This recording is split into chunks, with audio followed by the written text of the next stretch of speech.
তো আরেকবার বেরিয়ে পড়লাম রথের মেলা দেখতে। তো আমাকে কেমন লাগছে একটু বলে দেবে, একটু কমেন্ট করে জানিয়ে। তো প্রথমেই ভক্তি ভরে রথটাকে প্রণাম করে নিলাম। যাও বৎস ভালো করে মেয়ে পটাও। তারপরে বাবা জগন্নাথের কথা শুনে চলে গেলাম মেলার দিকে। তো দেখি মেলাতে গিয়ে কি পাওয়া যায় বাবার কথা মতো। তারপরে মেলার মধ্যে চলে গেলাম। কত মেয়ে ছিল, মেয়েকে কোনো আমি নাম্বার দেয়নি, কত মেয়ে নাম্বার খুঁজছিল।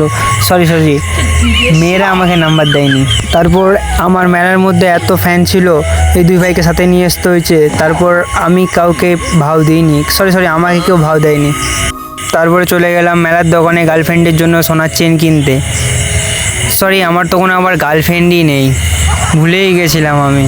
গার্লফ্রেন্ড নেই তো কী হয়েছে, বন্ধুদের জন্য কিনবো ভাবলাম, কিন্তু যা দাম বলছে ওখান থেকে পালিয়ে এলাম। তারপর হঠাৎ দেখি বাড়ি থেকে আমার ফোন চলে আসলো। মা বলছিল যে তুই কখন বাড়ি আসবি। তো আমি মাকে বললাম আমি একটা তোমার বৌমা খুঁজে নিয়ে যাব বাড়িতে। মেয়েকে নাম্বার খুঁজতে যেয়ে মেয়ের রাতে মার খেয়ে বাড়ির দিকে চলে যাচ্ছি। তো কী করবো বলো, মাকে কথা দিয়েছিলাম, কথাটা রাখতে পারলাম না। তো নেক্সট ভিডিওতে দেখা যাচ্ছে। তো ভিডিওটা ভালো লাগে লাইক কমেন্ট শেয়ার করে দেবেন।